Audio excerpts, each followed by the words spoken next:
recording. So, No, no problem. So now I got to watch what I say, right? And if you aren't wearing pants today, please stay seated. Yeah, just stay seated. Yeah, this is an image, right? We are recording. Yeah, well, thank you. Good to go.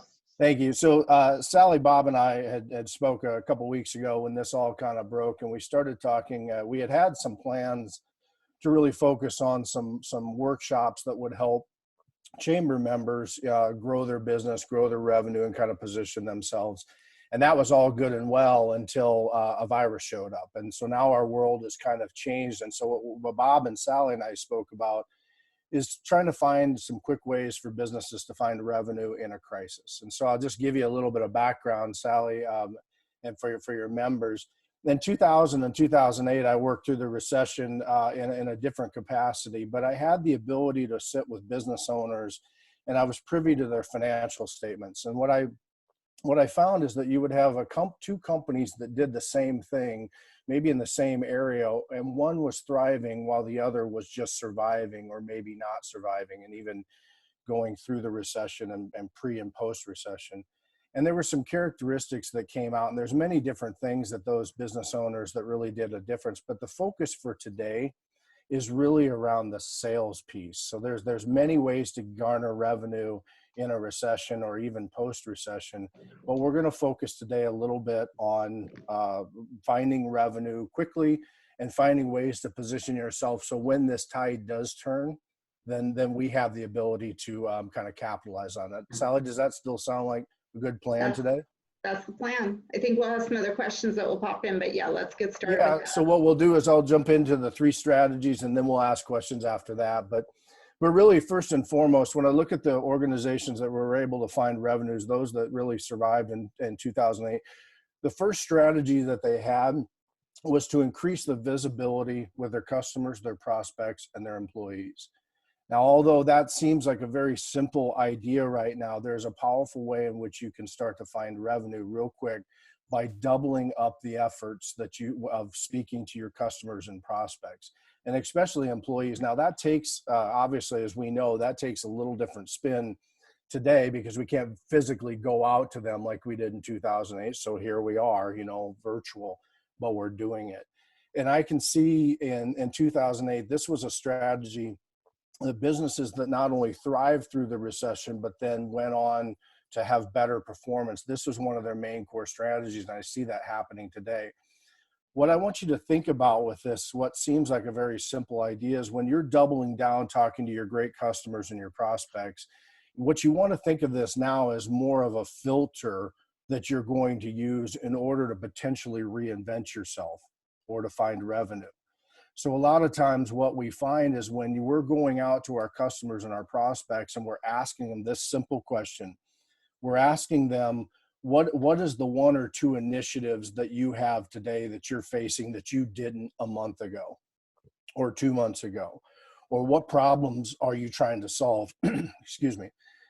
And there's a lot of power in that, because what comes out of those conversations, it gives us as businesses the opportunity to find revenue or to be able to possibly reinvent ourselves.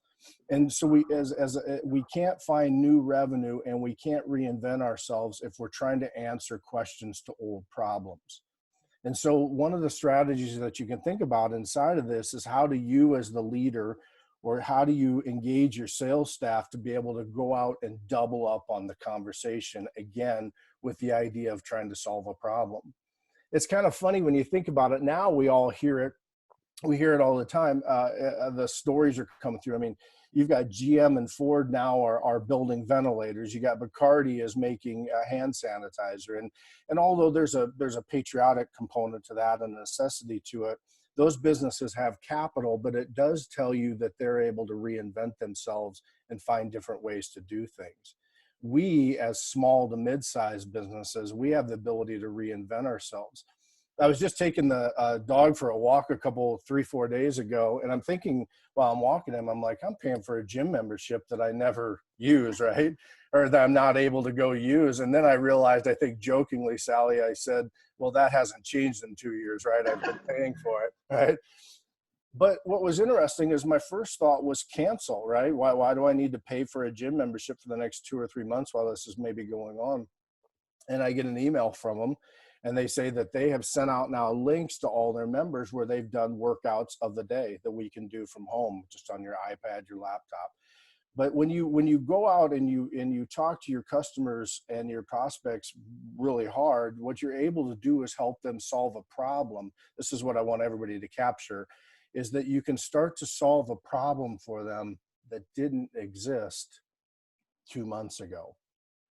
And a lot of times you can find some great revenue in there. You have companies that are reinventing the way they're doing business, which will help forward them in the future.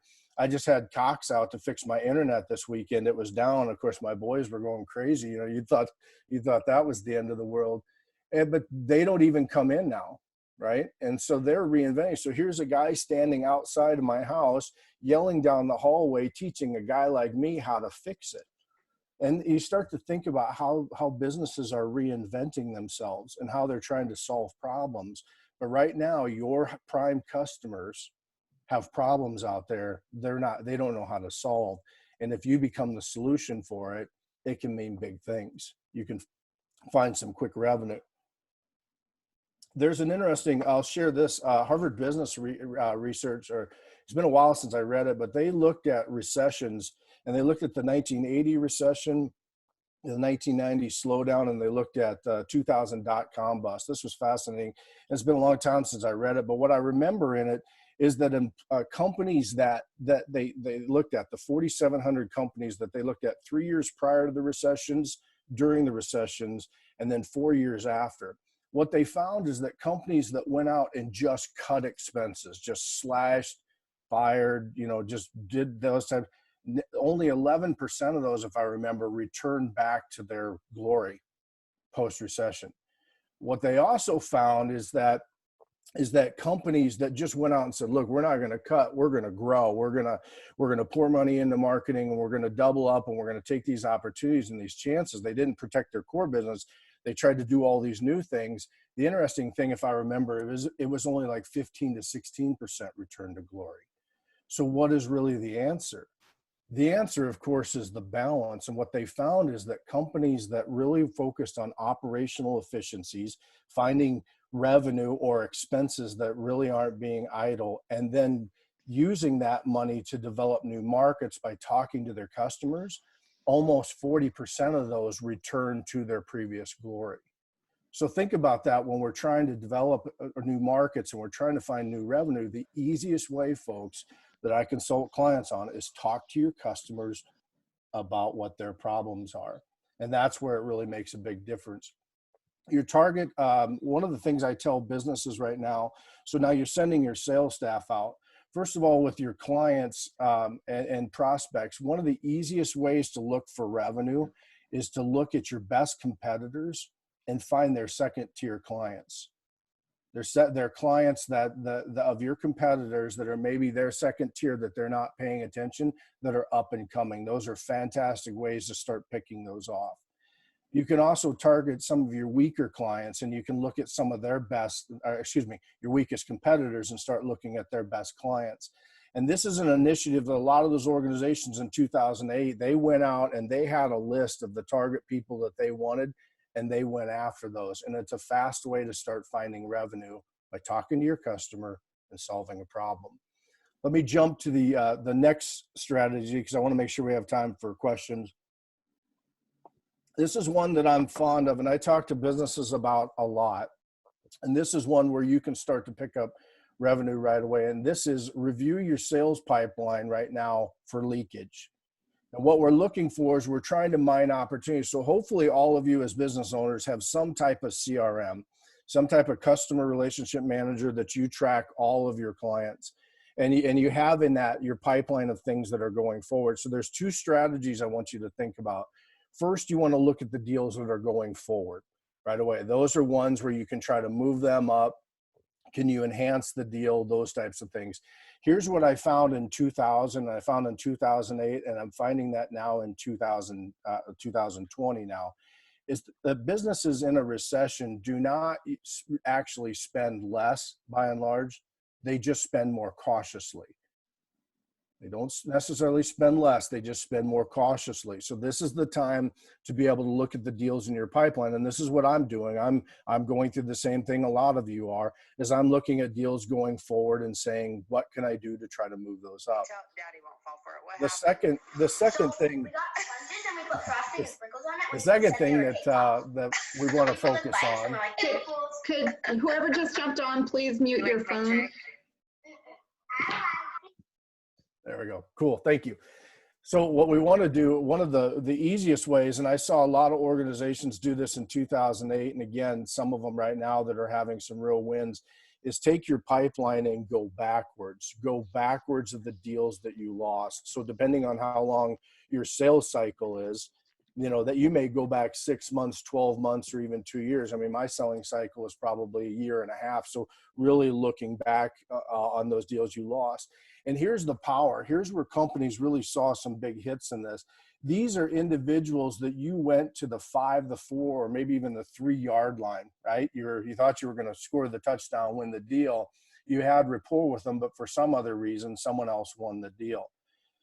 And in 2008, I saw a lot of growth from this by reaching back to those deals that you lost. And again, tying the first strategy with this one and reaching back to those individuals that you had that rapport with and simply just saying to them, look, the problem that you had 2 months ago that I was unable to get may have changed. What are your problems that you're facing today? And you would be surprised at what people will start to tell you and what people will start to come up with in ways in which you can start to solve problems. So I'll give you a real story. I'm working with a young lady, a business that ran in the same thing. Everything just kind of stopped for her. And so 2 weeks ago, or about a week and a half ago, we did this strategy. I said, pull your 5 top prospects that you have out of deals you lost, that you went all the way to the 5-yard line and just didn't win, as an example, and call them. And talk to them about, hey, I know I couldn't help you with the problem you had before, but what are the 1 or 2 initiatives or things that you're facing right now? What could I maybe help you with now? And here's what was fascinating. She called me back. This would have been on Monday. Yeah, today's Tuesday, Wednesday. She calls me on Monday morning and she says, you're not going to believe it. I called all 5 of them.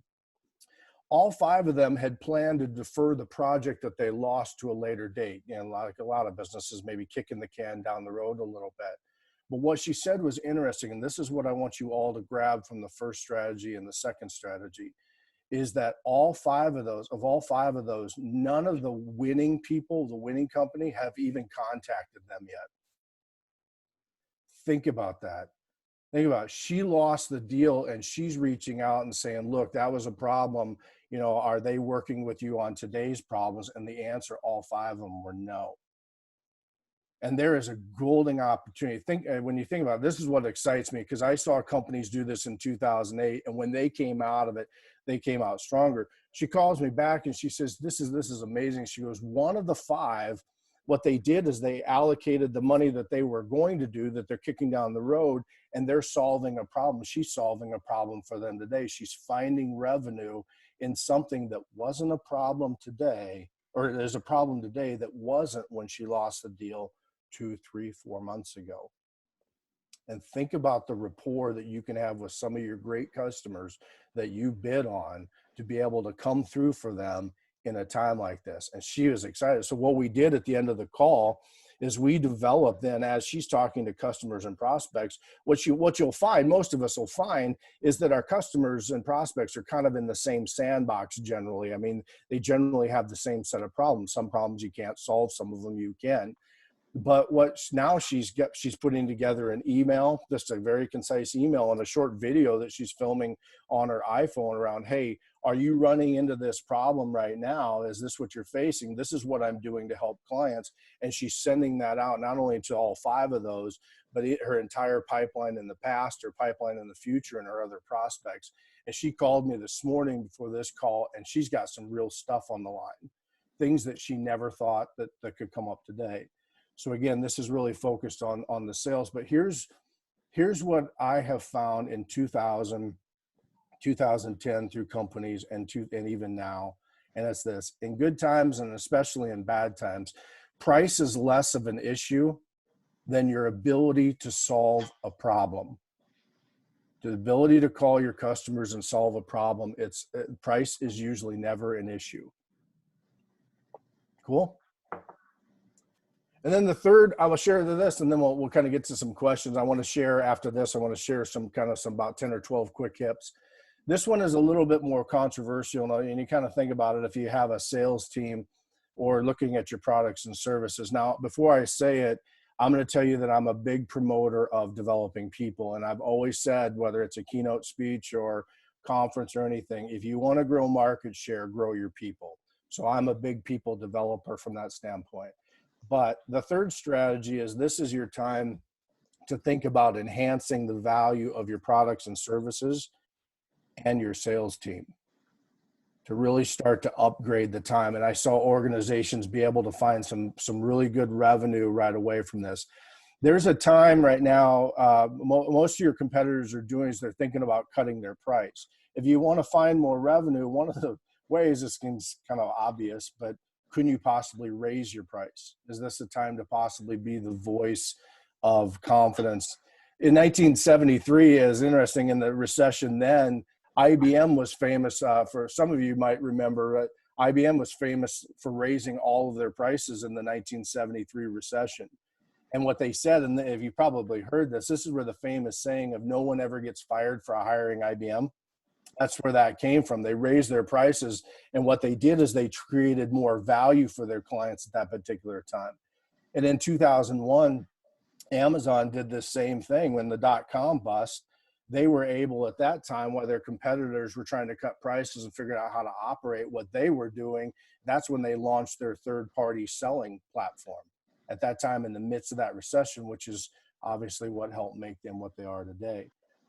So there is time where you can create more value and you can charge more. There's companies out there you might be able to, as an example, be able to raise your prices and possibly offer more value, like throw in extended warranties, maybe extended terms, things that don't cost a lot. I mean, there's all sorts of opportunities to do those types of things and raise your revenue and grow that revenue against your competitors, that type of thing.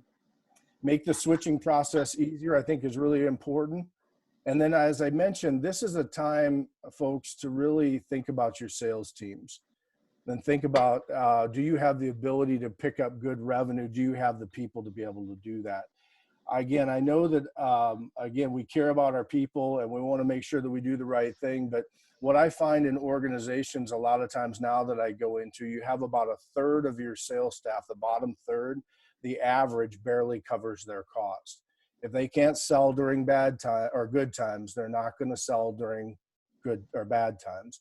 And right now there's a lot of great talent out there that's not only wanting a place to work, but they're also wanting some type of stability. And so there's an opportunity. This happened in 2000, it happened in 2008. There's a huge opportunity for you to upgrade your sales staff, and bringing those people in, you can find some fast revenue. Usually the middle third, usually what the average will cover about 20 to 30% above their cost. And the top, the top third would get anywhere from 60 to 90% by and large. So kind of think about this. The strategy that I want to leave you with when it talks about upgrading your staff is that focus on this. Most businesses in a recession will focus on calling 100 prospects 2 or 3 times. This is not the time to do this. This is the time to find out what your target is and focus on calling 10 or 12 of your highest prospects 10 or 12 times. And from that, if you combine these 3 together, increasing the visibility, putting that filter out there, to make sure that you understand what problem you can solve that's different than yesterday. You're looking at your pipeline for leakage, and then you're engaging and you're upgrading and possibly raising your prices, you will find revenue. This is what organizations did, and they positioned themselves for greatness. So those are kind of the 3 strategies I leave. And again, I know we've got a diverse group of people, so those don't fit all. I wanted to share a couple other just quick ideas, and then Sally, let's open it up for questions here in a minute. There's obvious ones out there that you have. Craig Lohman at Lohman Companies just reminded us, and this is a good, there's the Paycheck Protection Act. That is a way, again, for us to look at. You need to go through, it's my understanding, through your own bank. to be able to ask about those and through those terms. But that information is out there online. And I think, Sally, you've been forwarding that stuff out to business members anyways, but that is something that is out there for you right now to be able to garner some revenue. So the 3 strategies I talked about were more around sales. These are just kind of quick hits. We also know that you have the ability to cut expenses. You can sell idle assets. You can extend payables. You can change your trade terms. You can reposition and re-leverage your balance sheet. Those are all strategies to gain cash, and a lot of businesses are looking to try to do that. Here's one that I want to make this is one of the most powerful. Bob Nelson said there was 4. I think I had 3, but so Bob, here's the 4th for you, is that one of the things that you can find additional revenue right away is leverage your connections. This is the time to go to your friends. This is the time to go to the people that you've been connected to and have a real good conversation around the problems that they're having and the problems that you're having. And you'd be amazed at what can come out of this. When you have your sales people talking to your prospects and customers about the problems, what you want to do is get them together and try to figure out what are the common threads that you can hear. You can do that with your connections as well. One of the most powerful connections that I have and that we all have, and we're probably not aware, is our Mesa Chamber of Commerce. I mean, when you think about Mesa Chamber, this is the value in this, and I've seen this in good times and bad, but being able to go in and be able to call them, they know how everybody's hurting. They know the problems are out there. They're fielding the calls on and on. This is the time to be able to call and say, Sally or Bob or someone, this is the problem that I'm facing, and they might know somebody. So think about that and using those connections. Be online and be visible. I think those are really important. You see us doing that today. This is the time your customers need to hear from you, because we can't frankly do it face to face. But being able to put little blurbs and things like that are powerful, powerful things. So Sally, I've been going for a while, kind of fast here. Why don't we turn it over for questions and kind of let everybody see if there's something more specific to their business. Craig, I know you have to leave. Do you have anything that you want to throw out there before you jump off this call? Thanks, Sally. Yeah, I got to run off to another call in 2 minutes here, but the Paycheck Protection Program that Larry mentioned is part of the SBA loan department. It's available to any business under 500 employees, and they're going to be accepting applications starting Friday. It's going to allow for about a loan up to 2.5 times your average monthly salary of last year. It's a fantastic deal. A lot of that could be forgiven if you maintain employees during an 8-week period after you receive the loan. So it's something we're recommending to all of our clients to look at. It's to help bridge the gap, if you want to call it that, over the next 2 months with their employees, and it does apply all the way down to self-employeds as well.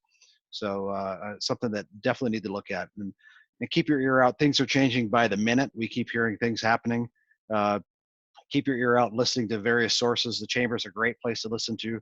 Look for guidance on what's happening. I know we've got, Sally, you've got another Zoom something this afternoon with the U.S. Chambers, I think. So that's it. That's it for me. So thank you. Thanks, Craig.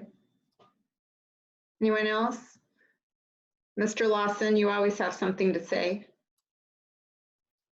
Well, one of the things that we have experienced is a new client of ours is unable to produce their own product in their own plant.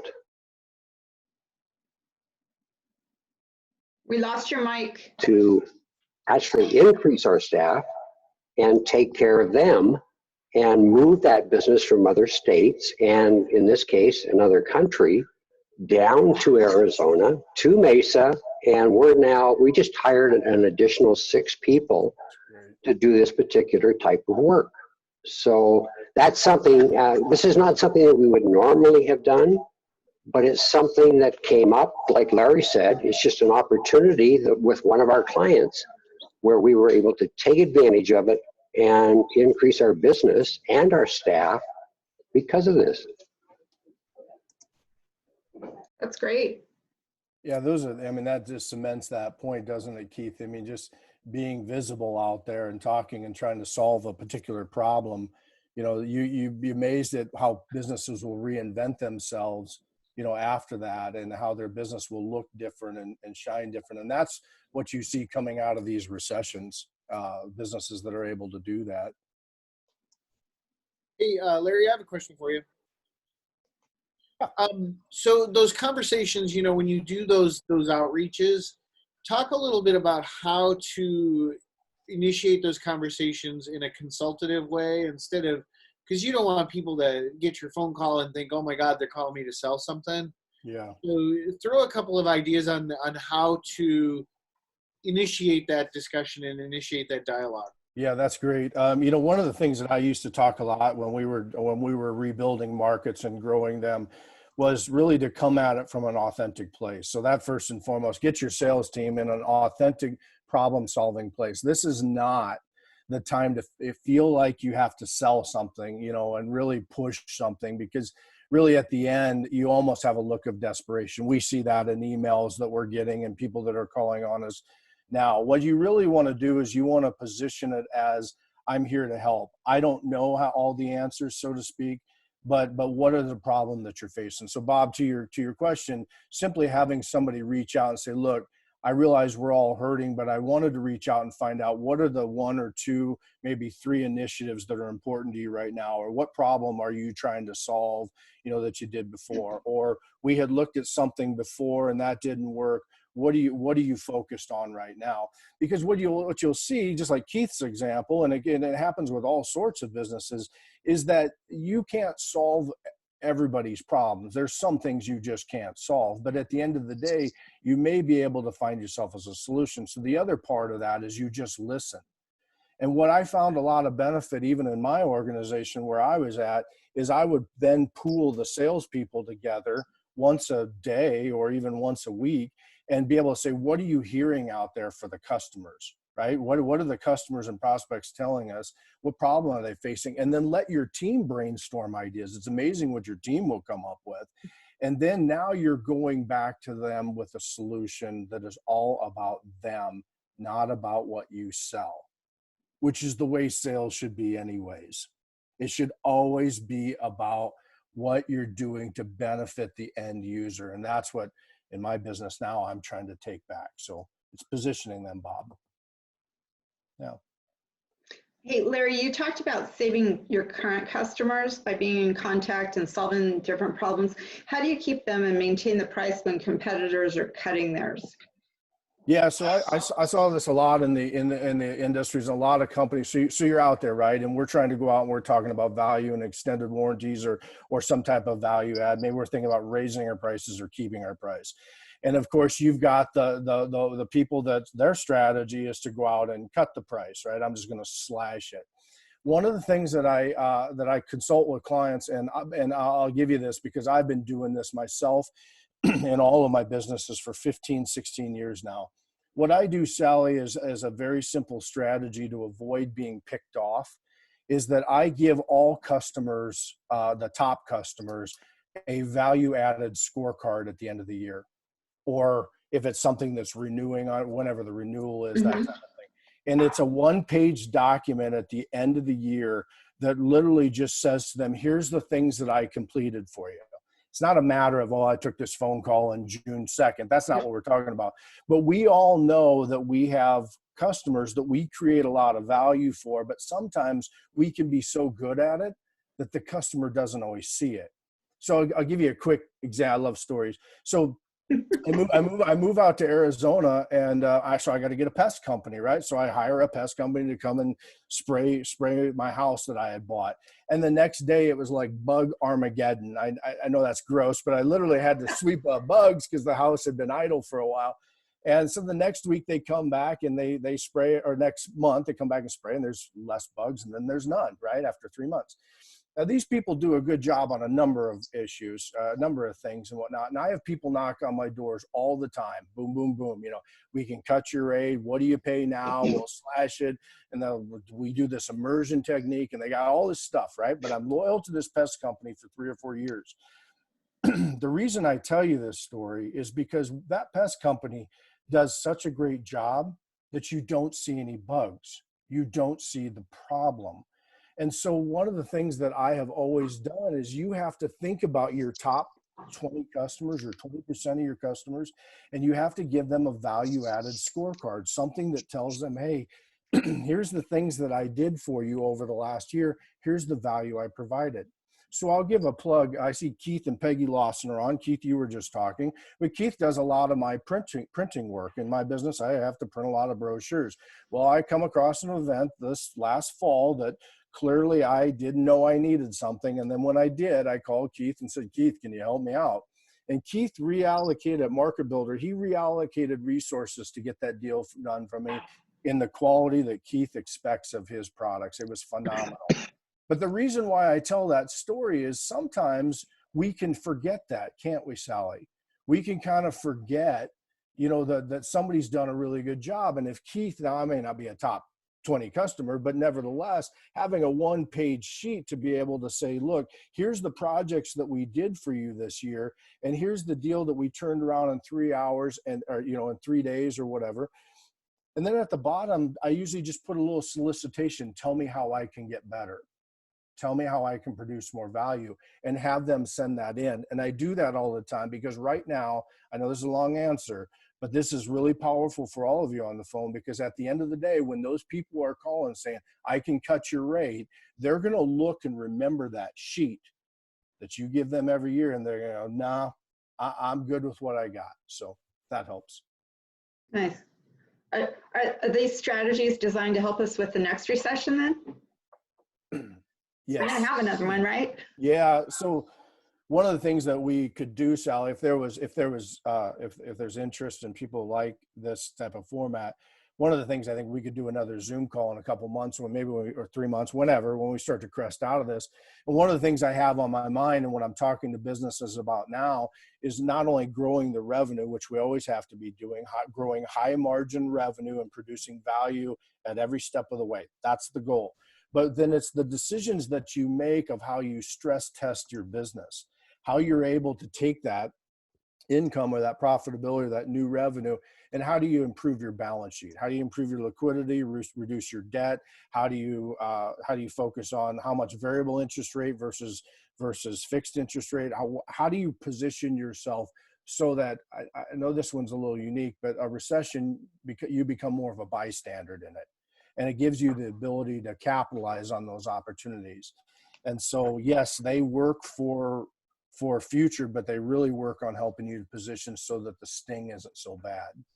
I mean, let's be honest, this is a different type of crisis. This came boom here, right? Versus the last three have kind of worked themselves into it. But yeah. Hey, Larry, we've got a question in the chat, so I'm going to kind of relay that to you if you've got a second. Yeah, absolutely. So one of our attendees basically said, hey, we have a restaurant and we're not set up for takeout. They've laid off the staff for now. Do you have any suggestions for them?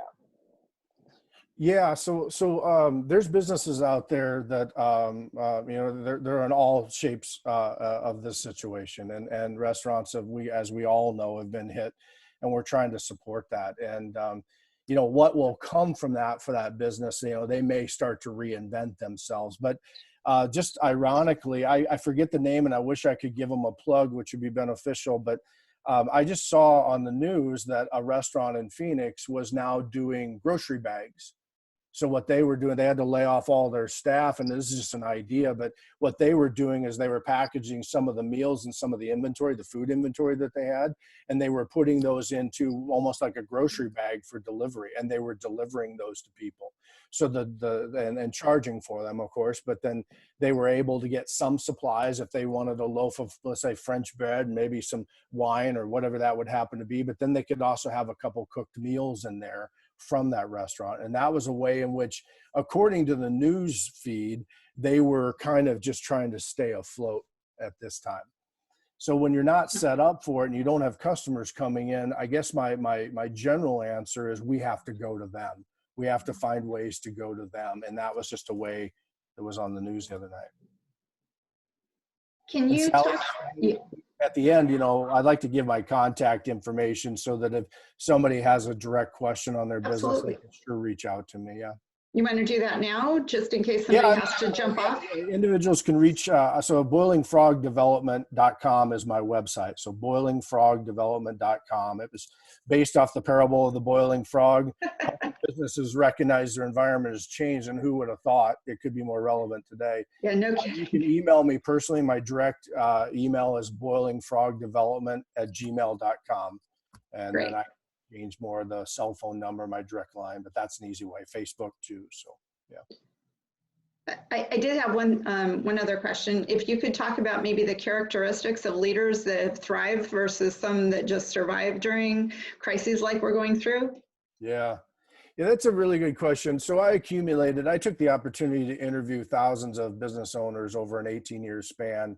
What makes some difference between thriving and surviving? And then there's many things, and that's kind of the world I'm in now. But I'll give you one, and it's a little philosophical, so just stay with me. But one of the biggest differences that I found overall between business owners that thrive versus survive is that some had a can attitude and some had a cannot. And I know that's overly philosophical and it doesn't but you have to realize that we can do this. I mean, we can survive this. We have to innovate ourselves and we have to be open to it. Typically, when I sit across from a business owner and you're giving them ideas on development or you're giving them ideas on how they can do something different or how they position within their target market, if I'm getting a lot of can'ts, more than likely you can't do a whole lot with them. And those are the individuals that either just survive or don't survive. But the ones that sit there and say, look, what this guy or gal is saying isn't necessarily applicable to me, but it does give me a different thought on something. Those are the people that by and large was a characteristic of those that thrived. Guaranteed. Guaranteed. Thank you. Yeah. I think there were a couple of other questions. Kevin Frost, did you have a question? The question that I had was the four main. The point of the Zoom meeting today was the four top things, and I was just trying to specifically label them all out. What's the top four? No, I'll give Kevin. I'll give you just a good recap. So the first is increasing your visibility with customers, prospects, and team. I kind of left off team, but if you have a team, this is the time when productivity is down and reaching out to them and communication is very key. The second is to review your pipeline for leakage. That is to be able to go in and find out where you're losing deals or where you've lost deals in the past and find those. And then the third is to enhance the value of your products and your services. So this is upgrade your prices. And the fourth that I threw in, I think that is extremely powerful in good and bad, is to leverage your closest connections. Leverage your closest connections. The people that are friends, business associates, things of that nature is one of the most powerful things, and talk to each other about solutions. You'll find some really cool, Kevin, when you do that, you'll find some really good collaborative ideas between people that maybe don't have like businesses. I've even seen examples where people have joined up with competitors, to be able to try to make it through. I mean, there's opportunities there. So those are the four. Thank you. Yeah. Anyone else have any questions or comments? Anyone have some, wins lately that they want to share? It's interesting, the time that we're going through. A lot of businesses prior to this were obviously busy just maintaining their business, and so they didn't have time to take the time they should to be introspective and look inside the organization to help understand the value that they're providing to customers and to leverage and enhance that value. I know you talk a little bit about that when you say both point one and even point three and enhancing the value in the services. But it's funny, it seems like everybody that I've talked to that's in a similar situation that I'm in, taking a lot more time to ensure that we get things right as opposed to just getting out there. And I think that's something I'd like to hear your perspective on, because that's one common thread that I've heard from all the people that I'm working with now. And you were kind of breaking up there a little bit, so I apologize here a little bit. But is your question then really around how are you creating value today, or like, again, your phone was kind of breaking up there. I'm sorry, my computer is probably It's okay. not getting me very well because the battery might be down, but I was really wanting you to elaborate. Am I still breaking up? No, you're good.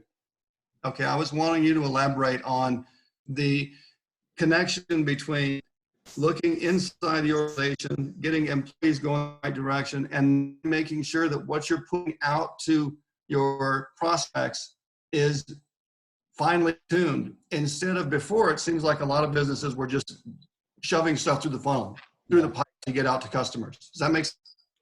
Yeah, I believe so. So the I'll try to answer this, and then Rick, circle back with me if not, because you were kind of still breaking up. But I want to what I always tell businesses right now is you always focus on protecting your core, right? The core business that you have and the value that you provide. We should at all times always be thinking about, this is why I wrote the book. This is why I do it. We have to be able to provide value at every step of the way, and that is to protect that core piece of it. What I was going with the points is that instead of just shoving stuff in the funnel, like at this time, and making people feel like you're trying to sell something to survive, it really does come down to the first point and partly the second point, which is to sit there and say, Rick, what problems are you facing? What are the one or two initiatives you're facing, and how can I look to try to help you? And what I may find is I can either help you with something, or I can evolve something to be able to help you, or I might know somebody that can help you, which can still help you with a win. And so what you're doing is you're filling your funnel up with people that need you rather than products. So one of the things that I tell leaders right now is when you're sending out proposals today, take a look at them and say, are they product centered or are they customer centered? And really focus on finding the problem and fill your pipeline with that, because there's no shortage of problems right now. And so I don't know if that quite answered, because like I said, you were breaking up there a little bit, but it isn't about focusing on the product. It's about focusing on the end of the person, problems they have, and filling your pipeline with that. Great. Anyone else?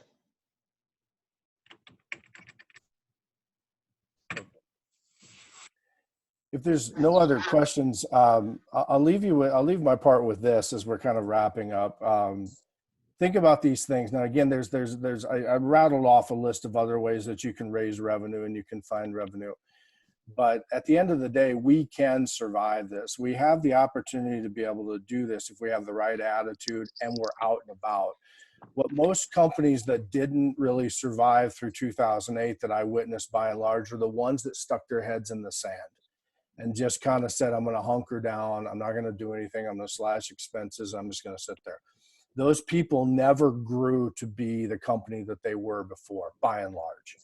And so this is an opportunity, if we're going out and we're talking or increasing our visibility, that we can do it. We can find revenue right away. We can solve problems, but more than ever, I can tell you this, and like almost everybody on the phone, my business personally will not be the same as it was 2 months ago. It just will not. And the only way I can reinvent in the right way is if I'm out talking to the people and trying to solve problems for them. And at the end of the day, I'll reinvent into something that's more beautiful than it was before. And you can do it too. Cool. Awesome. Yeah. You got a thumbs up from the Lawson. That's all I need. Well, I'm validated. That's all I need, Sally. That's all I need. Thank you so much, Larry. If any of you have any ideas for future topics, Larry's got a lot of tricks in his repertoire that he could bring forward, and lots of different things that he could cover. So we could certainly do this again. We do have another Zoom call this afternoon talking about the CARES Act with U.S. Chamber. We've got a call with the mayor and economic development tomorrow afternoon at 1:30. There's multiple things that we're doing, trying to just, stay in front of our members and, be there as a support system for all of you. So if you have, feedback for us, please reach out to any of the staff. And if you've got information that we can share about your company, any changes that you've got going on, please give that to Bob. And he and Marcus have been doing a great job keeping our website and specifically the COVID-19 page up to date. So we do want and appreciate your feedback. Otherwise, it's just before 10. Larry, any parting words? Nope, I think I gave them. Thank you so much for the opportunity to talk to you all. Oh, thank you. We did Thanks, record this, so we'll have it loaded later today. So if you want to share it with anybody else, please do. Otherwise, make it a great day. Thank you all. Thank you. Thanks, Larry. Yeah, thank you. Thanks, Michelle. Thanks, Thank Larry. you. Great information. Goodbye. Bye. Bye, everyone. Bye. Goodbye, Linda. Bye, Sally. Goodbye, Mr. Johnson. Did you hear your dog?